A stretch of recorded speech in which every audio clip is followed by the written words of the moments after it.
സർവശക്തനായ ദൈവത്തിൻ്റെ നാമം മഹത്വപ്പെടട്ടെ. ക്രിസ്തുയേശുവിൻ്റെ നാമത്തിൽ എൻ്റെ സ്നേഹവന്ദനങ്ങൾ.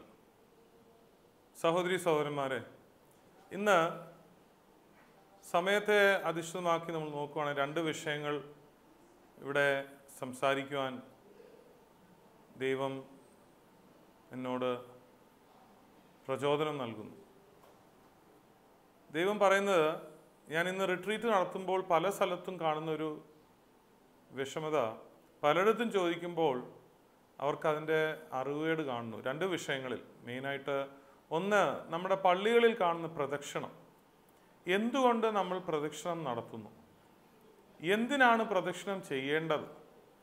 ഇത് ജനങ്ങളോട് ചോദിക്കുമ്പോഴും എല്ലാം അവർക്ക് അറിയത്തില്ല.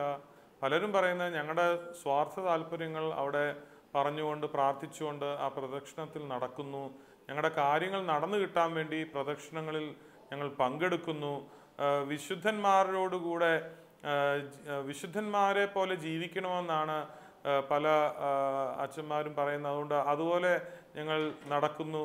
ഇതെല്ലാമാണ് ദൈവം സംസാരിക്കുന്നത്. അപ്പോൾ ഈ ഒരു കാര്യം ദൈവം നമ്മളോട് പറയുന്നത് വചനത്തിൽ കൂടി എങ്ങനെയാണെന്നുള്ളത് നമുക്കൊന്ന് നോക്കാം. യോശുവ 3:5 തൊട്ട് 10 വരെയുള്ള വചനം നമുക്കൊന്ന് വായിച്ചു നോക്കാം. യോശുവ 3:5 തൊട്ട് 10 വരെ. അപ്പോൾ പ്രദക്ഷിണം എന്തിനാണ്? ഇതാണ് നമ്മൾ അറിയേണ്ടത്. പഴയ നിയമത്തിൽ പറയുന്നത് എന്തിനാണെന്ന് ആദ്യം മനസ്സിലാക്കാം.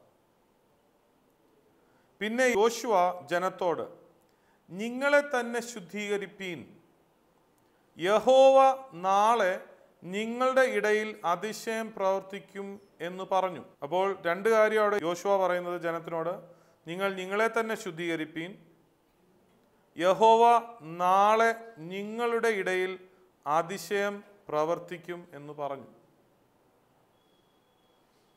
ഇന്ന് പ്രദക്ഷിണത്തിന് നമ്മൾ പോകുമ്പോൾ ആരുടെയെങ്കിലും ശുദ്ധീകരണം നോക്കിയിട്ടാണോ നമ്മൾ പ്രദക്ഷിണങ്ങളിൽ പോകാറില്ല? പ്രദക്ഷിണത്തിന് നമ്മൾ വിശുദ്ധ കുർബാന കഴിഞ്ഞ് ഇറങ്ങി പ്രദക്ഷിണത്തിലൂടെ അങ്ങ് പോവുകയാണ്. നമ്മൾ ആരെങ്കിലും വിശുദ്ധീകരണം അവിടെ ഒരു ഇമ്പോർട്ടൻസോ ഒരു പ്രാതിനിധ്യമോ കൊടുക്കുന്നുണ്ടോ? യോശുവ ഇവിടെ അതാണ് പറയുന്നത്. നിങ്ങളെ തന്നെ ശുദ്ധീകരിപ്പീൻ, യഹോവ നാളെ നിങ്ങളുടെ ഇടയിൽ അതിശയം പ്രവർത്തിക്കും. പുരോഹിതന്മാരോട് യോശുവ, നിങ്ങൾ നിയമപെട്ടകം എടുത്ത് ജനത്തിനു മുമ്പായി അക്കരെ കടപ്പീൻ എന്ന് പറഞ്ഞു. അങ്ങനെ അവൻ നിയമപെട്ടകം എടുത്ത് ജനത്തിനു മുമ്പായി നടന്നു. പിന്നെ യഹോവ യോശുവയോട്, ഞാൻ മോശയോട് കൂടെ ഇരുന്നതുപോലെ നിന്നോട് കൂടെയും ഇരിക്കും എന്ന് ഇസ്രായേലിൽ എല്ലാവരും അറിയേണ്ടതിന് ഞാൻ ഇന്ന് അവർ കാണെ നിന്നെ വലിയവനാക്കുവാൻ തുടങ്ങും. നിയമപെട്ടകം ചുമക്കുന്ന പുരോഹിതന്മാർ യോർദാനിലെ വെള്ളത്തിൻ്റെ വക്കത്തെത്തുമ്പോൾ യോർദാനിൽ നിൽപ്പാൻ കൽപ്പിക്കുക എന്ന് അരുളി ചെയ്തു. യോശുവ ഇസ്രായേൽ മക്കളോട്, ഇവിടെ വന്ന് നിങ്ങളുടെ ദൈവമായ യഹോവയുടെ വചനം കേൾപ്പീൻ എന്ന് പറഞ്ഞു. യോശുവയെ കൊണ്ട് ദൈവം എന്തിനാ പ്രദക്ഷിണം ചെയ്യിച്ചത്? അതായത് ഇസ്രായേൽ മക്കൾ, അവിടെയുള്ള പുറംജാതിക്കാരും ദൈവത്തിൻ്റെ ജനവും അറിയണം, മോശ കഴിഞ്ഞാൽ അടുത്ത നേതാവ് യഹോവ തിരഞ്ഞെടുത്തത് യോശുവയാണെന്നുള്ളത് അറിയണം. അതിനുവേണ്ടിയാണ് ആ പ്രദക്ഷിണം ചെയ്യുന്നത്. ആ പ്രദക്ഷിണത്തിൽ പോകുവാൻ ചില കണ്ടീഷനുകളുണ്ട്. ഒന്നാമത്തെ കണ്ടീഷൻ, നിങ്ങൾ ശുദ്ധീകരിക്കപ്പെടണം. 2, നിങ്ങൾ ആ നിയമപെട്ടകം, ദൈവത്തിൻ്റെ വചനമാണല്ലോ നിയമപെട്ടകം എന്ന് പറയുന്നത്, ദൈവത്തിൻ്റെ വചനമാണല്ലോ നിയമപെട്ടകത്തിനകത്ത് മുഴുവൻ. ആ വചനം എടുത്ത് നിങ്ങൾ ജനങ്ങളുടെ മുമ്പിൽ കൂടി നടക്കുകയും. അപ്പം ദൈവത്തിൻ്റെ ഓൾഡ് ടെസ്റ്റ്മെന്റ് അല്ലെ പഴയ നിയമം, അതാണ് നിയമപെട്ടകം. പഴയ നിയമപെട്ടകം എടുത്ത് ജനങ്ങളുടെ മുമ്പിൽ കൂടി നടക്കുകയും. നടക്കുമ്പോൾ ദൈവം അവിടെ വലിയ പ്രവർത്തികൾ ചെയ്യുമെന്നാണ് യഹോവ അവിടെ പറയുന്നത്. അത് വിശ്വസിക്കുന്നു ആര്? യോശുവ. പുരോഹിതന്മാരോടും പറയുന്നു ദൈവത്തിൻ്റെ വചനം ആയ നിയമപ്പെട്ടകം എടുത്ത് നടക്കുവാൻ. പിന്നെ കുറേ വർഷങ്ങൾക്ക് ശേഷം ദാവീദിൻ്റെ അടുത്തും ദൈവം യഹോവ ഇത് തന്നെ പറയുന്നത് നമുക്ക് കാണാം. അതെവിടെയാണ് പറയുന്നത്? 2 ശമൂവേൽ 6 നമുക്കൊന്ന് വായിച്ചു നോക്കാം. 2 ശമൂവേൽ 6:12 തൊട്ട് 15 വരെയുള്ള വചനങ്ങളാണ്. ദൈവത്തിൻ്റെ പെട്ടകം നിമിത്തം യഹോവ ഒബേദ് എമോദിൻ്റെ കുടുംബത്തെയും അവനുള്ള സകലത്തെയും അനുഗ്രഹിച്ച് എന്ന് ദാവീദ് രാജാവ് അറിവ് കിട്ടിയപ്പോൾ ദാവീദ് പുറപ്പെട്ട് ദൈവത്തിൻ്റെ പെട്ടകം ഒബേദ് ഏദോമിൻ്റെ വീട്ടിൽ നിന്ന് ദാവീദിൻ്റെ നഗരത്തിലേക്ക് സന്തോഷത്തോടെ കൊണ്ടുവന്നു. യഹോവയുടെ പെട്ടകം ചുമന്നവർ 6 ചൂട് നടന്ന ശേഷം അവൻ ഒരു കാളയും തടിപ്പിച്ച് കിടാവിനെയും യാഗം കഴിച്ചു. ദാവീദ് പഞ്ഞി നൂലങ്കി ധരിച്ചുകൊണ്ട് പൂർണ്ണ ശക്തിയോടെ യഹോവയുടെ മുമ്പാകെ നൃത്തം ചെയ്തു. അങ്ങനെ ദാവീദും ഇസ്രായേൽ ഗൃഹമൊക്കെയും ആർപ്പോടും കാഹളനാദത്തോടും കൂടെ യഹോവയുടെ പെട്ടകം കൊണ്ടുവന്നു. എന്നാൽ യഹോവയുടെ പെട്ടകം ദാവീദിൻ്റെ നഗരത്തിൽ കടക്കുമ്പോൾ ശൗലിൻ്റെ മകളായ മീഖായൽ കിളിവാതിലിലൂടെ നോക്കി. ഇവിടെ നമ്മൾ കാണുന്നത് ദാവീദിൻ്റെ ഭാര്യ അവിടെ ദാവീദിനെ പരിഹസിക്കുന്നതായിട്ടാണ് കാണുന്നത്. എന്നാൽ ദൈവം എന്തുകൊണ്ട് ദാവീദിൻ്റെ അടുത്ത് ഈ പ്രൊസഷൻ അല്ലെങ്കിൽ ഈ പ്രദക്ഷിണം ചെയ്യാൻ, അല്ലെങ്കിൽ നമ്മളിപ്പോൾ പറയുന്ന ഇപ്പോഴത്തെ ഭാഷയാണ് റാസ ചെയ്യാനായിട്ട് പറയുന്നത്? ദൈവത്തിൻ്റെ നിയമപ്പെട്ടകം എടുത്ത് നൃത്തം ചെയ്ത് ആനന്ദിച്ച് ദാവീദ് ഇസ്രായേൽ ജനത്തിൻ്റെ ഇടയിലേക്ക് ദൈവത്തിൻ്റെ വചനത്തിനെ കൊണ്ടുപോവാണ്. ദൈവത്തിൻ്റെ വചനത്തിൽ ശക്തിയുണ്ട്.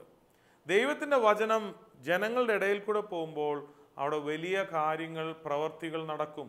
പൈശാചിക ബന്ധനങ്ങൾ അഴിഞ്ഞു പോകും. പക്ഷെ ഇതിനൊരു നിബന്ധനയുണ്ട്. ആ പ്രദക്ഷിണത്തിൽ നടക്കുന്നവർക്ക് ശുദ്ധീകരണം വേണം. ശുദ്ധീകരണം ഇല്ലാതെ ചുമ്മാ പ്രദക്ഷിണത്തിൽ കയറി സ്വന്തം കാര്യം അവിടെ പ്രാർത്ഥിച്ചുകൊണ്ട് ദൈവത്തിൻ്റെ യഹോവയുടെ യാതൊരു പ്രവൃത്തി നിങ്ങൾക്ക് കാണാൻ പറ്റത്തില്ല. ഞാനാകുന്നു യഹോവ എന്ന് ദൈവത്തിന് ഈ ലോകത്തിലുള്ള മനുഷ്യരെ അറിയിക്കണം. അതിനാണ് പ്രദക്ഷിണം നടത്താൻ പറഞ്ഞത്. ആ പ്രദക്ഷിണത്തിൽ കൂടി ദൈവത്തിൻ്റെ വചനത്തെ മനുഷ്യൻ മനസ്സിലാക്കുകയും ദൈവത്തിൻ്റെ ശക്തി അവിടെ മുഴുവൻ സ്പ്രെഡ് ചെയ്യുമ്പോൾ മനുഷ്യന് മനസ്സിലാവും ഇതാകുന്നു സത്യമായ ദൈവം.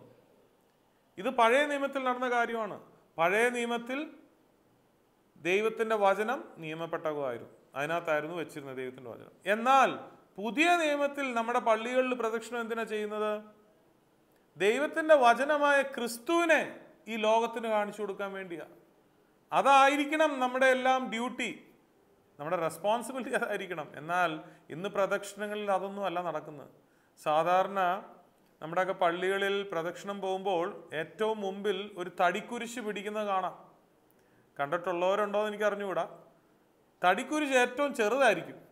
എന്നാൽ തടിക്കുരിശിൻ്റെ പുറകിലുള്ള കുരിശുകളെല്ലാം ഭയങ്കര വലിയ സ്വർണത്തിൻ്റെയും സിൽവറിൻ്റെയും കുരിശ് വെക്കുമ്പോൾ ജനമെല്ലാം അതിലേക്കാണ് നോക്കുന്നത്. എന്നാൽ ഈ ഏറ്റവും മുമ്പിൽ തടിക്കുരിശും ബൈബിളും പിടിച്ച് ഒരാൾ നടക്കുന്നുണ്ട്. അതാരെങ്കിലും കാണുന്നുണ്ടോ എന്ന് തന്നെ എനിക്ക് സംശയമാണ്. എന്തുവായിരുന്നു അവൻ്റെ ഉദ്ദേശം? ക്രിസ്തു പിതാവാം ദൈവത്തിൻ്റെ വചനം ഈ ലോകത്ത് വന്നു, ഈ ലോകത്തിൻ്റെ രക്ഷയ്ക്ക് വേണ്ടി വന്നു. അത് പ്രഘോഷിക്കാനായിട്ടാണ് ഈ പ്രദക്ഷിണത്തിൽ കൂടി നടക്കേണ്ടത്. ഈ വചനം ഈ ജനം കാണണം. ഇന്ന് ജനം കാണുന്ന മുഴുവൻ ചെണ്ടമേളവും ഏതാണ്ടൊക്കെ ഡാൻസോ കുറേ കളികളും ഒച്ചയും ബഹളവും. ഞാൻ പല സ്ഥലത്തും കണ്ടിട്ടുണ്ട്. ഏറ്റവും പുറയിൽ അല്ലെങ്കിൽ ആരും കാണാതെ നൃത്തം ചെയ്തു പോകുന്ന ജനങ്ങൾ. എന്തോ ഈ നൃത്തം ചെയ്യുന്നത്? ദാവീദ് നൃത്തം പരിശുദ്ധാത്മാവ് കയറി നൃത്തം ചെയ്ത പോലെ അല്ല നൃത്തം ചെയ്യുന്നത്. അവരെല്ലാവരും കുടിച്ചും കൂത്താടിയും പ്രദക്ഷിണത്തിൽ കൂടി നൃത്തം ചെയ്യുന്നതായിട്ടാണ് കാണുന്നത്. ഇതൊന്നും അല്ല ഇതൊന്നും അല്ല ദൈവം നമ്മുടെ അടുത്ത് പറഞ്ഞിരിക്കുന്നത്. പ്രദക്ഷിണം ചെയ്യേണ്ടത് പിതാവാം ദൈവത്തിൻ്റെ വചനമായ ക്രിസ്തുവിനെ ഈ ലോകത്തിലുള്ള മനുഷ്യർക്ക് കൊടുക്കാനായിട്ടാണ്. പ്രദക്ഷിണത്തിൽ കൂടി നിങ്ങളുടെ സ്വന്തം താല്പര്യം പ്രാർത്ഥിച്ചല്ല പോകേണ്ടത്. അതിനായിട്ടല്ല പ്രദക്ഷിണം ചെയ്യേണ്ടത്. പിതാവാം ദൈവത്തിൻ്റെ വചനമായ ക്രിസ്തു കുരിശിൽ തൂങ്ങി എനിക്ക് വേണ്ടി, ഞാൻ മരിക്കേണ്ടടുത്ത് എൻ്റെ പിതാവിൻ്റെ പുത്രൻ മരിച്ചു, എനിക്ക് രക്ഷയായി തീർന്നു, ഈ ലോകത്തുള്ള എല്ലാ മനുഷ്യർക്കും രക്ഷ കിട്ടാൻ വേണ്ടി വന്ന ഈ രക്ഷകനെ നിങ്ങൾ കാണൂ, ഓർക്കൂ എന്ന് പറയാൻ വേണ്ടിയായി പ്രദക്ഷിണം നടത്തേണ്ടത്. ഇന്ന് ചെണ്ടമേളത്തിൻ്റെ ആ ഗാംഭീര്യത്തിൽ ഇന്ന് ഏതെങ്കിലും ക്രിസ്ത്യാനി പോകുമ്പോൾ കാണിച്ചു കൊടുക്കുന്നുണ്ടോ ഈ ക്രിസ്തുവിനെ? പോട്ടെ, നടക്കുന്ന ആരെങ്കിലും ഒരു വചനം, ബൈബിളിലെ വചനമെങ്കിലും കയ്യിൽ ഒരു പ്ലക്കാർഡിൽ പിടിച്ചു കാണിച്ചു കൊടുത്തിരുന്നെങ്കിൽ അതുവഴി പോകുന്നൊരു വിജാതിൻ വായിച്ചിട്ട് വന്ന് നിങ്ങളോട് ചോദിച്ചേനെ എന്തുവാണ് ഇതിൻ്റെ അർത്ഥം എന്ന്. ഒരു പ്ലക്കാർഡിൽ ഇപ്പം ഞാൻ പിടിച്ചോണ്ട് നടക്കുകയാണ്, യേശു പറഞ്ഞു ഞാനാകുന്നു വഴിയും സത്യവും ജീവനും എന്ന് അങ്ങനെ പറഞ്ഞ് എഴുതിയിരുന്നെങ്കിൽ, അങ്ങനെ എഴുതിയിട്ട് നിങ്ങൾ പ്രദക്ഷിണത്തിൽ കൊണ്ടു നടന്നിരുന്നെങ്കിൽ വിജാതിയർ ചോദിച്ചേനെ എന്തുവാണ് ഈ വചനത്തിൻ്റെ അർത്ഥമെന്ന്. അതൊന്നും അല്ല ഇന്ന് മനുഷ്യൻ്റെ അജണ്ടയിലുള്ളത്. മനുഷ്യൻ്റെ അജണ്ടയിലുള്ളത് ആരാണ് ഏറ്റവും കൂടുതൽ കാശ് ചെലവാക്കി ഇന്ന് ചെണ്ടമേളം ചെയ്തത്, പെരുന്നാൾ സംഘടിപ്പിച്ചതാരാണ്, പെരുന്നാൾ സംഘടിപ്പിച്ചവനാണ് ഏറ്റവും കൂടുതൽ അനുഗ്രഹം കിട്ടുന്നതെന്നാണ് പറയുന്നത്. ഇപ്പം ഇതൊന്നും അല്ല. ഇതിൽ നമ്മൾ ഓരോ ഫോട്ടോ, വിശുദ്ധന്മാരുടെ ഫോട്ടോകൾ വെച്ച് നടക്കുന്നു. അതിനല്ല, അത് ഫോട്ടോ വെച്ച് നടക്കുക അല്ല വേണ്ടത്. ഈ വിശുദ്ധൻ ക്രിസ്തുവിനെ അനുഗമിച്ച വിശുദ്ധനാന്നാ പറഞ്ഞു കൊടുക്കേണ്ടത് ഈ ലോകത്തോട്. ഈ വിശുദ്ധൻ എൻ്റെ യേശു ക്രിസ്തു ജീവിച്ചതുപോലെ, യേശുവിൻ്റെ കൽപ്പന അനുസരിച്ചതുപോലെ യേശുവിൻ്റെ ശിഷ്യനായി ജീവിച്ച ഒരു വിശുദ്ധനാന്നാ കാണിച്ചു കൊടുക്കേണ്ടത്. അതിനു പകരം നമ്മൾ എന്തൊക്കെയാണ് ഇന്ന് എൻ്റെ സഹോദരി സഹോദരന്മാരെ ചെയ്തു കൂട്ടുന്നത്? ഈ ക്രിസ്തുവിനെ കാണിച്ചു കൊടുക്കാൻ നമ്മളെല്ലാവരും മറന്നുപോവുകയാണോ? ഒരു തടിക്കുരിശും ബൈബിളും പിടിച്ചുകൊണ്ട് കിടന്ന ഈ ലോകം ആരെങ്കിലും കാണുന്നുണ്ടോ? നമ്മുടെ ചെണ്ടമേളത്തിൻ്റെ ഇടയിൽ, നമ്മുടെ പടക്കങ്ങളുടെ ഇടയിൽ, മാലപ്പടക്കവും വലിയ ഒച്ചയും ബഹളവും ലൈറ്റും, ഇതൊന്നും അല്ല ക്രിസ്തുവിന് വേണ്ടത്. ഈ ലോകത്തിലുള്ള മനുഷ്യർക്ക് യേശുവിനെ നമ്മുടെ അടുത്ത പ്രദക്ഷിണത്തിൽ കൂടി കാണിച്ചു കൊടുക്കാൻ നിങ്ങൾ ഓരോരുത്തരും ആഗ്രഹിച്ചു തുടങ്ങുക. നിങ്ങളുടെ പ്രദക്ഷിണങ്ങളിൽ ദൈവം ഒന്ന് പ്രവർത്തിക്കും. നിങ്ങളുടെ അതാത് സ്ഥലത്ത് വലിയ വലിയ ഹീലിങ്സും വലിയ വ്യത്യാസങ്ങളും വരുന്നത് നിങ്ങൾക്ക് കാണാം. സാത്താൻ്റെ ബന്ധനങ്ങൾ അഴിഞ്ഞു പോകുന്നത് കാണാം. പ്രദക്ഷിണത്തിനെല്ലാം അർത്ഥമുണ്ട്. അതുകൊണ്ടാണ് നമ്മുടെയൊക്കെ സഭകളിൽ പ്രദക്ഷിണം വെച്ചിരിക്കുന്നത്. പക്ഷേ ഇപ്പോഴത്തെ ജനങ്ങൾക്ക് അതിൻ്റെ അർത്ഥം പോലും മനസ്സിലാകാതെ ചുമ്മാ നടക്കുകയാണ്. അവനവൻ്റെ കാര്യം പറഞ്ഞ് കാര്യസാധ്യത്തിന് വേണ്ടി നടന്നുകൊണ്ടൊന്നും ദൈവം നമ്മുടെ ഇടയിൽ പ്രവർത്തിക്കത്തില്ല. ഈ പച്ച സത്യം നിങ്ങളോട് പറയുമ്പോൾ ചിലർക്ക് ചിലപ്പോൾ അത് ദഹിച്ചില്ലെന്നിരിക്കാം. എന്നാൽ ഈ സത്യം നിങ്ങൾ മനസ്സിലാക്കുക. ദൈവത്തിൻ്റെ രാജ്യം വളരണം, ദൈവത്തിൻ്റെ രാജ്യം വരണം. അതിനുവേണ്ടി നമ്മൾ ഓരോരുത്തരും പ്രയത്നിക്കണം. ദൈവം നമ്മളെല്ലാവരും സഹായിക്കട്ടെ. ഇനിയും വേറൊരു വിഷയത്തിലേക്ക് നമുക്ക് കടക്കാം. നമ്മൾ ഈ 40-50 ദിവസം ഉപവസിക്കാനും നോയമ്പ് നോക്കുന്നവരുമാണ്. വലിയ നോയമ്പ് അല്ലാത്ത അനേകം സഭ പറയുന്ന നോയമ്പുകൾ, 3 നോയമ്പ്, ഇതെല്ലാം നമ്മൾ നോക്കുന്നവരാണ്. എങ്കിലും നോയമ്പ് നോക്കുന്ന എന്തിനാണെന്ന് ചോദിച്ചാൽ ജനം പകുതി പേരും റിട്രീറ്റിൽ പറയുന്നത് അത് സഭ നിഷ്കർഷിക്കുന്നതുകൊണ്ടാണ്, അല്ലെങ്കിൽ എൻ്റെ മെഡിറ്റേഷൻ അത് എന്നെ ഹെൽപ്പ് ചെയ്യും. ഇതൊക്കെ ഇങ്ങനത്തെ ഉത്തരങ്ങളൊക്കെ വരുന്നത്. നോയമ്പ് നോക്കുന്ന ചിലർ പറയും എൻ്റെ കാര്യസാധ്യത്തിന് വേണ്ടിയാണ് ഞാൻ നോയമ്പ് നോക്കുന്നത്. ചിലരൊക്കെ നോയമ്പ് നോക്കുന്നത് എന്തിനാന്ന് പോലും അറിയാതാണ്. ഇപ്പോഴത്തെ തലമുറക്കാരോട് ചോദിച്ചു കഴിഞ്ഞാൽ പറയും എൻ്റെ അമ്മ പറഞ്ഞു നോയമ്പ് നോക്കാൻ, അതുകൊണ്ട് നോയമ്പ് നോക്കുന്നു. വേറെ ഞാൻ ഓർക്കുന്നുണ്ട്, റിട്രീറ്റിലൊരു പയ്യൻ 25 വയസ്സ്, അവൻ പറഞ്ഞത് എൻ്റെ വീട്ടിൽ വെജിറ്റേറിയൻ ഫുഡ് ആ സമയത്ത് ഉണ്ടാക്കത്തുള്ളൂ, അതുകൊണ്ട് ഞാൻ നോയമ്പ് നോക്കുന്നു. ഇവർക്കൊന്നും അറിയത്തില്ല എന്തിനാണ് നോയമ്പ് വെക്കുന്നതെന്ന്. എന്തിനാണ് ഉപവസിക്കുന്നത് എന്നുള്ള ചില കാര്യങ്ങൾ വചനത്തിൽ കൂടി നിങ്ങളുമായിട്ട് പങ്കിടാൻ ഞാൻ ആഗ്രഹിക്കുന്നു. യെശയ്യാവിൻ്റെ 58-ാമത്തെ അധ്യായത്തിൽ നമുക്കൊന്ന് വായിച്ചു നോക്കാം. എന്തിനാണ് ദൈവം അവിടെ നമ്മളെ മനുഷ്യരെ ചെറുതായിട്ടൊന്ന് പരിഹസിക്കുന്നുമുണ്ട് നോയമ്പ് നോക്കുന്നതിന്. ഉറക്കെ വിളിക്കുക, അടങ്ങി ഇരിക്കരുത്. കാഹളം പോലെ നിന്റെ ശബ്ദം ഉയർത്തി എൻ്റെ ജനത്തിന് അവരുടെ ലംഘനത്തെയും യാക്കോബ് ഗൃഹത്തിന് അവരുടെ പാപങ്ങളെയും അറിയിക്കുക. പ്രവാചകൻ്റെ അടുത്ത് ചെയ്യാനായിട്ട് പറയുകയാണ് ദൈവം. എങ്കിലും അവർ എന്നെ ദിനം പ്രതി അന്വേഷിച്ച് എൻ്റെ വഴികളെ അറിയുവാൻ ഇച്ഛിക്കുന്നു. നീതി പ്രവർത്തിക്കുകയും തങ്ങളുടെ ദൈവത്തിൻ്റെ ന്യായം ഉപേക്ഷിക്കാതിരിക്കുകയും ചെയ്തൊരു ജാതിയെ പോലെ അവർ നീതിയുള്ള വെപ്പുകളെ എന്നോട് ചോദിച്ച് ദൈവത്തോട് അടുപ്പാൻ വാഞ്ചിക്കുന്നു. ഇതെല്ലാം നമുക്ക് ആഗ്രഹമുണ്ടെന്നാണ് ദൈവം അവിടെ എഴുതി വച്ചിരിക്കുന്നത്. നമുക്ക് ദൈവത്തോട് അടുക്കാൻ ആഗ്രഹമുണ്ട്. പക്ഷേ ഞങ്ങൾ എന്നിട്ട് മനുഷ്യൻ ദൈവത്തോട് ചോദിക്കുകയാണ് ഈ ചോദ്യം: ഞങ്ങൾ നോമ്പ് നോൽക്കുന്നത് നീ നോക്കാതിരിക്കുന്നത് എന്ത്? കണ്ടോ, മനുഷ്യൻ ഇന്ന് നോമ്പ് നോക്കിയിട്ട് ഉത്തരം കിട്ടുന്നില്ല. ആ ചോദ്യം തന്നെ ഇവിടെ ചോദിച്ചേക്കുന്നത്. മനുഷ്യൻ ദൈവത്തോട് ചോദിക്കുക, കർത്താവേ, ഞങ്ങൾ ഇത്രയും നോമ്പും ഉപവാസമൊക്കെ ചെയ്തിട്ടും നീ എന്തുകൊണ്ടാണ് നോക്കാതിരിക്കുന്നത്? അടുത്ത വചനം: ഞങ്ങൾ ആത്മതപനം ചെയ്യുന്നത് നീ അറിയാതിരിക്കുന്നത് എന്ത്? ദൈവത്തോടാ ജനം ചോദിക്കുന്നത്. ഇതാ, നിങ്ങൾ നോമ്പ് നോൽക്കുന്ന ദിവസത്തിൽ തന്നെ നിങ്ങളുടെ കാര്യാദികളെ നോക്കുകയും നിങ്ങളുടെ എല്ലാ വേലക്കാരെയും കൊണ്ട് അധ്വാനിപ്പിക്കുകയും ചെയ്യുന്നു. എന്താണ് അതിൻ്റെ അർത്ഥം? അതിൻ്റെ ഇംഗ്ലീഷിൽ കറക്റ്റായിട്ടാണ് ദൈവം അതിൻ്റെ ട്രാൻസ്ലേഷൻ കറക്റ്റാണ്.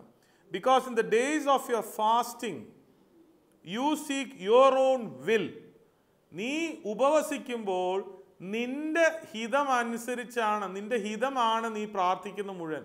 എൻ്റെ ഹിതമല്ല, നിന്റെ ഹിതമാണ് ഫുൾ ടൈം ചോദിച്ചുകൊണ്ടിരിക്കുന്നത്. എന്നിട്ട് എന്താ? Mistreat those under your authority. നിന്റെ അധികാരത്തിൻ്റെ കീഴിൽ വരുന്ന എല്ലാവരുടെ നീ വളരെ മോശമായി പെരുമാറുന്നു. ഉപവസിച്ചുകൊണ്ടിരിക്കുമ്പോൾ തന്നെ. If you fast for contaminations and quarrels and strike a humble man with your fist, why do you fast with me? മലയാളത്തിൽ, നിങ്ങൾ വിവാദത്തിനും കലഹത്തിനും ക്രൂരമുഷ്ടി കൊണ്ട് അടിക്കേണ്ടതിനും നോമ്പ് നോൽക്കുന്നു. യഹോവ നമ്മളോട് പറയുകയാണ്, നിങ്ങൾ നോമ്പ് നോക്കുന്ന എന്തിനാ? വിവാദം സോൾവ് ചെയ്യാൻ, വിവാദം മറിഞ്ഞു പോകാൻ വേണ്ടി. കലഹം, എൻ്റെ നേരെ കലഹം കൊണ്ടുവരുന്നവൻ്റെ അവനെ നശിപ്പിക്കാൻ വേണ്ടി. ക്രൂരമുഷ്ടി കൊണ്ട് അടിക്കേണ്ടതിനും നോമ്പ് നോൽക്കുന്നു. ദൈവം നമുക്ക് വേണ്ടി യുദ്ധം ചെയ്ത് നമ്മുടെ ശത്രുക്കളെ തോൽപ്പിക്കാൻ വേണ്ടി, അവരെ തോൽപ്പിക്കുവാൻ വേണ്ടി നമ്മൾ നോമ്പ് നോൽക്കുന്നു എന്ന് ദൈവം അവിടെ പരിഹസിച്ച് ചോദിക്കുന്നു. ഇതിനാണോ നീ നോമ്പ് നോൽക്കുന്നത്? വഴക്കുണ്ടാക്കിയിട്ട് ആ വഴക്കുണ്ടാക്കിയവനെ ഒതുക്കാൻ വേണ്ടിയാണോ നീ നോമ്പ് നോക്കുന്നത്? ഇതാണോ ചെയ്യേണ്ടതെന്നാണ് യഹോവ ചോദിക്കുന്നത്. അത് കഴിഞ്ഞ് വീണ്ടും ചോദിക്കുന്നു. യഹോവ പറയാണ്, എനിക്കിഷ്ടമുള്ള നോമ്പും മനുഷ്യൻ്റെ ആത്മതപനം ചെയ്യുന്ന ദിവസവും ഇങ്ങനെയുള്ളതോ? ഇങ്ങനത്തെ ഒരു നോമ്പ് എനിക്ക് വേണ്ടാന്നാണ് യഹോവ പറയുന്നത്. തലയെ വേഴത്തെ പോലെ കുനിയിക്കുകയും വെണ്ണീര് വിരിച്ച് കിടക്കുകയും ഇതാകുന്നു ഉപവാസം. ചിലർ ഉപവസിക്കുമ്പോൾ ഭയങ്കര കരച്ചിലും ക്ഷീണമായിട്ട് കാണിച്ച്, ഞാൻ ഭയങ്കര ഉപവാസമാണ് എന്നെല്ലാം പറഞ്ഞ് ഉപവസിക്കുന്ന, ദൈവം അതിനെ പരിഹസിക്കുകയാണ്. ദൈവം അതിനെപ്പറ്റി പറയുകയാണ്, ഇങ്ങനെയാണോ നിങ്ങൾ നോയമ്പ് നോക്കേണ്ടത്? ഈ ലോകത്ത് ആരും അറിയണ്ട നിങ്ങൾ നോയമ്പ് നോക്കുന്ന ഉപവസിക്കുന്ന കാര്യം. ഞാനും നീയും മാത്രം അറിഞ്ഞാൽ മതി എന്നാണ് അവിടെ യഹോവ പറയുന്നത്. വീണ്ടും പറയുന്നു, അന്യായ ബന്ധനങ്ങളെ അഴിക്കുക. യഹോവയ്ക്ക് പ്രസാദമുള്ള ദിവസം എന്ന് പേർ പറയുന്ന നോയമ്പ് എങ്ങനെയാണ്? അന്യായ ബന്ധനങ്ങളെ അഴിക്കുക, സാത്താന്റെ നുകത്തിന്റെ അമ്മിക്കയറുകളെ അഴിക്കുക, പീഡിതരെ സ്വതന്ത്രരായി വിട്ടയക്കുക, എല്ലാ പിശാചിന്റെയും നുകത്തെയും തകർക്കുക. ഇതല്ലയോ എനിക്ക് ഇഷ്ടമുള്ള ഉപവാസം? കണ്ടോ, യഹോവ വളരെ വളരെ വ്യക്തമായിട്ടാണ് പറയുന്നത്. എന്തിനാ ഉപവസിക്കണ്ടേ? അന്യായ ബന്ധനങ്ങളെ അഴിക്കുക, നുകത്തിൻ്റെ അമ്മിക്കയറുകളെ അഴിക്കുക. അതായത് സാത്താൻ്റെ നുകത്തിൻ്റെ അമ്മിക്കയറുകളെ അഴിക്കുക, പീഡിതരെ സ്വതന്ത്രരായി വിട്ടയക്കുക. എല്ലാ പിശാചിൻ്റെയും നുകത്തെയും തകർക്കുക. എങ്ങനെയാ? പ്രാർത്ഥനയിൽ കൂടി ഉപവസിച്ചും പ്രാർത്ഥിച്ചും അതിനെ തകർക്കുക. ഇതല്ലയോ എനിക്ക് ഇഷ്ടമുള്ള ഉപവാസം. ഇതാണോ നമ്മൾ ചെയ്യുന്നത്? ഇന്ന് നമുക്ക് ഒരു വ്യക്തിയോടോ അല്ലെ ചില സമുദായക്കാരോടോ ദേഷ്യമുണ്ടെങ്കിൽ അവരോട് കർത്താവെ നീ ചോദിക്കണമേ എന്നും പറഞ്ഞ് ഉപവസിക്കുകയാണോ? അങ്ങനെ ഉപവസിക്കുന്നത് നല്ലതാണോ? അതാണോ യഹോവ പറഞ്ഞേക്കുന്നത്? അല്ല. വേറൊരാളെ നശിപ്പിക്കാൻ വേണ്ടി ഉപവസിക്കുന്നതിൽ ദൈവത്തിന് താല്പര്യമില്ല. എന്നാൽ ദൈവത്തിൻ്റെ താല്പര്യം നിന്റെ പുറത്തുള്ള അന്യായ ബന്ധനങ്ങളെ അഴിപ്പിക്കാനും, നിന്റെ കുടുംബത്തിൻ്റെ പുറത്തുള്ള അന്യായ ബന്ധനങ്ങളെ അഴിപ്പിക്കാനും, നിന്റെ കൂട്ടുകാരോ നിന്റെ ബന്ധുമിത്രാദികളുടെ പുറത്തുള്ള ബന്ധനങ്ങളെ അഴിക്കുക, പിശാചിൻ്റെ നുകത്തിൻ്റെ അമ്മിക്കയറുകളെ അഴിക്കുക. എങ്ങനെയാ? പ്രാർത്ഥനയിലും ഉപവാസത്താലും. നമ്മൾ ഭക്ഷണം കഴിച്ചിട്ട് പ്രാർത്ഥിക്കാനിരുന്നാൽ അപ്പോൾ നമുക്ക് അലസത വരും, ഉറക്കം വരും. ഇതെല്ലാം അതിജീവിക്കണമെങ്കിൽ ഉപവസിച്ചുകൊണ്ട് പ്രാർത്ഥിക്കാനാണ് യഹോവ പറയുന്നത്. അങ്ങനെ പ്രാർത്ഥിച്ചാൽ അന്യായ ബന്ധനങ്ങളെ നിങ്ങൾക്ക് കഴിക്കാം, പിശാചിൻ്റെ നുകത്തിൻ്റെ അമ്മിക്കയറുകളെ നിങ്ങൾക്ക് കഴിക്കാം, പീഡിതരെ സ്വതന്ത്രരായി വിട്ടയക്കാനുള്ള മനസ്സ് നിങ്ങൾക്ക് ദൈവം തരും, എല്ലാ നുകത്തെയും നിങ്ങൾക്ക് തകർക്കാനുള്ള ശക്തി പരിശുദ്ധാത്മാവ് വഴി തരും. ഇതാണ് ദൈവത്തിന് ഇഷ്ടമുള്ള ഉപവാസം. വിശപ്പുള്ളവന് നിന്റെ അപ്പം നുറുക്കി കൊടുക്കുന്നതും, അലഞ്ഞു നടക്കുന്ന സാധുക്കളെ നിന്റെ വീട്ടിൽ ചേർത്ത് കൊള്ളുന്നതും, നഗ്നനെ കണ്ടാൽ അവനെ ഉടുപ്പിക്കുന്നതും, നിന്റെ മാംസരക്തങ്ങളായിരിക്കുന്നവർക്ക് നിന്നെ തന്നെ മറയ്ക്കാതെ ഇരിക്കുന്നതും അല്ലയോ? അപ്പോൾ നിന്റെ വെളിച്ചം ഉഷസ് പോലെ പ്രകാശിക്കും. ഉപവസിച്ച് പ്രാർത്ഥിച്ചാൽ നിന്റെ വെളിച്ചം ഉഷസ് പോലെ പ്രകാശിക്കും. നിന്റെ മുറിവുകൾക്ക് വേഗത്തിൽ പൊറുതി വരും. നിനക്ക് ഹീലിംഗ് വേണോ? നിന്റെ അസുഖങ്ങൾ, മുറിവുകൾ അല്ലെ നിന്റെ അസുഖങ്ങൾ മാറണോ? നിന്റെ നീതി നിനക്ക് മുമ്പായി നടക്കും. യഹോവയുടെ മഹത്വം നിന്റെ പിമ്പട ആയിരിക്കും. അപ്പോൾ ഉപവസിക്കുന്നത് എന്തിനൊക്കെയാ? നിന്റെ മുറിവുകൾ ഉണങ്ങും, നിന്റെ വെളിച്ചം ഉഷസ് പോലെ പ്രകാശിക്കും, നിന്റെ നീതി നിനക്ക് മുമ്പായി നടക്കും. നിങ്ങൾക്ക് യഹോവയെ മഹത്വപ്പെടുത്താനും പറ്റും. ഇതിനായിട്ടല്ലോ ഉപവസിക്കേണ്ടത്. അടുത്ത വചനം എഴുതിയിരിക്കുകയാണ്, ഈ കാര്യങ്ങൾ ചെയ്താൽ അപ്പോൾ നീ പ്രാർത്ഥിക്കുമ്പോൾ യഹോവ ഉത്തരമരുളും. എന്തോ എഴുതിയിരിക്കുന്നത്? ഇതെല്ലാം ചെയ്തുകൊണ്ട് നീ യഹോവയെ വിളിക്കുമ്പോൾ യഹോവ ഉത്തരമരുളും. നീ നിലവിളിക്കുമ്പോൾ ഞാൻ വരുന്നു എന്ന് യഹോവ അരുളി ചെയ്യും. അപ്പൊ ഈ ഒരു കാര്യം മറക്കരുത്. ഈ ഒരു കാര്യം നിങ്ങൾ ഒരിക്കലും മറക്കരുത്. ഉപവാസം സ്വന്തം താല്പര്യങ്ങൾക്കും നിങ്ങളുടെ സെൽഫിഷ് ഇൻട്രസ്റ്റുകളും നിങ്ങളുടെ ലോകത്തിൻ്റെ മോഹങ്ങളും നേടിയെടുക്കാനായിരിക്കരുത്. യഹോവ ഈ അധ്യായത്തിൽ പറഞ്ഞ കാര്യങ്ങൾക്ക് വേണ്ടിയായിരിക്കണം. നുകം, അന്യായ ബന്ധനങ്ങളെ അഴിക്കുക, പിശാചിൻ്റെ നുകത്തിൻ്റെ അമ്മിക്കയറുകളെ അഴിക്കുക, പീഡിതരെ സ്വതന്ത്രരായി വിട്ടയക്കുക, എല്ലാ നുകത്തെയും തകർക്കുക, എല്ലാ പിശാചിൻ്റെയും നുകത്തെ തകർക്കുക. ഇതല്ലയോ ദൈവത്തിന് ഇഷ്ടമുള്ള ഉപവാസം. ഇനിയും തൊട്ട് ഉപവാസം എടുക്കുമ്പോൾ എൻ്റെ സഹോദരി സഹോദരന്മാരെ, നിങ്ങൾ യഹോവ പറഞ്ഞ ഒരു ഉപവാസം എടുക്കണം. ലോകം അറിയണ്ട നിങ്ങൾ ഉപവാസം എടുക്കുന്നുള്ളത്. ഈ ലോകത്ത് ഒരു കുഞ്ഞും അറിയണ്ട. നിങ്ങളും നിങ്ങളുടെ ദൈവവുമായിട്ട് തന്നെ ഇരുന്ന് ഉപവാസത്താലും പ്രാർത്ഥിച്ചും വേണം ഉപവാസം എടുക്കാൻ. എൻ്റെയൊക്കെ കാലത്ത് ഞാൻ നൊയമ്പ് നോക്കിക്കൊണ്ടിരുന്നത്, ഞാൻ വെജിറ്റേറിയൻ ഫുഡ് കഴിക്കുമായിരുന്നു. അതുകൊണ്ട് മാത്രം ഉപവാസം ആവില്ല. പ്രാർത്ഥനയും വേണം. സാധാരണ പ്രാർത്ഥനയിലും കൂടുതൽ പ്രാർത്ഥന വേണം. ഇതൊന്നും ചെയ്യാതെ നമ്മൾ ഉപവസിക്കുകയോ നൊയമ്പ് നോക്കിയോണ്ടോ യഹോവയ്ക്ക് താല്പര്യപ്പെടത്തില്ല. യഹോവയ്ക്ക് അതെല്ലാം പരിഹാസമായിട്ടാണ് തോന്നുന്നത്. ദൈവത്തെ കളിപ്പിക്കാൻ നമ്മൾ ചെയ്യുന്ന ഓരോ കാര്യങ്ങളായിട്ടാണ് ദൈവത്തിന് തോന്നുന്നത്. അതുകൊണ്ട് അത് ആവർത്തിക്കരുതേ. ദൈവത്തെ സന്തോഷിപ്പിക്കാൻ ശ്രമിക്കുക. ദൈവത്തെ സത്യമായി ആരാധിച്ച് പ്രാർത്ഥനയാലും ഉപവാസത്താലും നിങ്ങൾ പാപത്തെ അതിജീവിച്ച് യഹോവയുടെ അടുത്തേക്ക് നിത്യജീവനിലേക്ക് പോകട്ടെ എന്ന് ഞാൻ ആശംസിക്കുന്നു. ദൈവത്തോട് അതിനുവേണ്ടി പ്രാർത്ഥിക്കുന്നു. നിങ്ങളെയും നിങ്ങളുടെ കുടുംബങ്ങളെയും ദൈവം അനുഗ്രഹിക്കട്ടെ. വീണ്ടും കാണുന്നവരെ ക്രിസ്തു യേശുവിൻ്റെ സമാധാനം നിങ്ങളുടെ കൂടെ എല്ലാവരുടെയും കൂടെയും കാണട്ടെ. ആമേൻ.